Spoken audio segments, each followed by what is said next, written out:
IIT JEE Advanced 2014 Chemistry question number 25. For the reaction written on the board, the correct statements in the balanced equation is oblique R.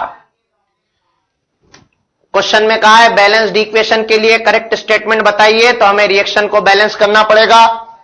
चूंकि यह एक redox reaction है तो इसे balance करने के लिए पहले पता लगाना पड़ेगा किसका ऑक्सीडेशन किसका रिडक्शन हुआ है।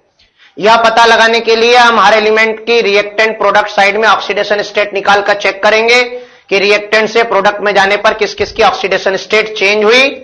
जिसकी ऑक्सीडेशन स्टेट चेंज हुई है उसका ऑक्सीडेशन या रिडक्शन हुआ है। हमने ऑक्सीडेशन स्टेट निकाली तो पता चला आयोडाइड में आयोडीन -1 से I2 में 0 चला गया। क्लोरेट में क्लोरीन की ऑक्सीडेशन स्टेट +5 से क्लोराइड में -1 चली गई। यानी आयोडाइड में आयोडीन की ऑक्सीडेशन स्टेट -1 से प्रोडक्ट में जाने पर 0, यानी इंक्रीज इन ऑक्सीडेशन स्टेट बढ़ गई, यानी आयोडाइड का ऑक्सीडेशन हुआ। और क्लोरेट में क्लोरीन की +5 से -1 हो गई, यानी क्लोरेट में क्लोरीन की ऑक्सीडेशन स्टेट कम हो गई। Decrease in oxidation state is called reduction. तो आयोडाइड का ऑक्सीडेशन हुआ और क्लोरेट का रिडक्शन हुआ। यहां एक आंसर तो हमें मिल गया, iodide is oxidise, that is answer B. लेकिन ये मोर देन वन करेक्ट है, इसलिए बाकी ऑप्शन भी चेक करना पड़ेंगे। और बाकी ऑप्शन चेक करने के लिए हमें रिएक्शन को पूरा बैलेंस करना पड़ेगा। ऑक्सीडेशन नंबर मेथड से अगर मैं इस रिएक्शन को बैलेंस करूंगा तो -1 से 0 चेंज आया 1 का, सबस्क्रिप्ट में 1 into 1।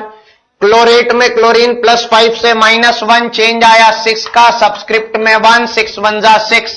क्रिस क्रॉस करूंगा तो यहां 6 और यहां 1 आ जाएगा। सबसे पहले उन एलिमेंटों की ऑक्सीडेशन स्टेट सबसे पहले उन एलिमेंटों को हिट एंड ट्रायल मेथड से बैलेंस करेंगे जिनकी ऑक्सीडेशन स्टेट चेंज हुई है। आयोडीन 6 है तो 3 2 जा 6, क्लोरीन 1 1 जा 1 तो 1 1 जा 1। अब हाइड्रोजन ऑक्सीजन को छोड़कर जो एलिमेंट अनबैलेंस बचे उन्हें बैलेंस करेंगे।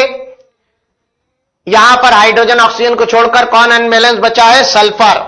लेकिन हम रिएक्टेंट साइड में देखेंगे तो भी सल्फर अनबैलेंस्ड है, प्रोडक्ट साइड में भी अनबैलेंस्ड है। नॉर्मली रेडॉक्स रिएक्शन में दोनों में से किसी एक साइड में बैलेंस होता है तो उसकी सहायता से उसकी मदद से हम दूसरे साइड में बैलेंस कर लेते हैं। लेकिन यहां पर ऐसा नहीं है। ऐसी सिचुएशन में हमें क्या करना पड़ता है? चार्ज बैलेंस करना पड़ता है। तो हम चार्ज बैलेंस करेंगे, 6 1 जा 6, 1 1 जा 1, तो टोटल चार्ज कितना आएगा? रिएक्टेंट साइड में -7, प्रोडक्ट साइड में 1 1 जा 1 -1 है, प्रोडक्ट साइड में भी -7 होना चाहिए, इसलिए यहां पर 6 1 जा 6, तो टोटल चार्ज हो गया प्रोडक्ट साइड में भी -7। अब एक तरफ बैलेंस हो गया तो इसकी सहायता से हम सल्फर को बैलेंस कर लेंगे, 6 1 जा 6, 6 1 जा 6। अब केवल हाइड्रोजन और ऑक्सीजन अनबैलेंस बचे हैं। ऐसी सिचुएशन में जिस रिएक्शन में एसिड या बेस प्रेजेंट हो उस रिएक्शन के अंदर हाइड्रोजन बैलेंस कर लो, ऑक्सीजन ऑटोमेटिकली बैलेंस हो जाएगा। तो यहां हाइड्रोजन 6 2 जा 12, यहां हाइड्रोजन 6 1 जा 6। कितने हाइड्रोजन और चाहिए? 6 हाइड्रोजन और चाहिए। किधर चाहिए? प्रोडक्ट साइड में चाहिए। तो जिस साइड जितने हाइड्रोजन एटम कम हो उस साइड हाइड्रोजन एटम बैलेंस करने के लिए आप क्या ऐड करोगे?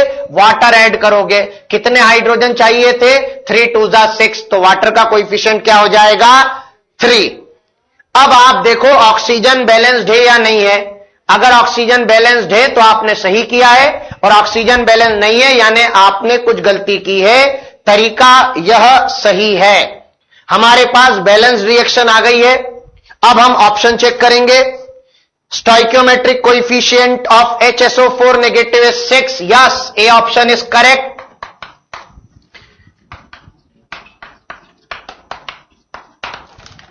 Iodide is oxidized, yes, B option is also correct.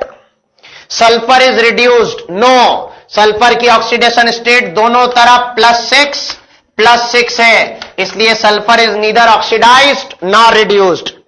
And D option is water is one of the product, yes, water is one of the product. Therefore, correct answer is A. B and D. Thank you.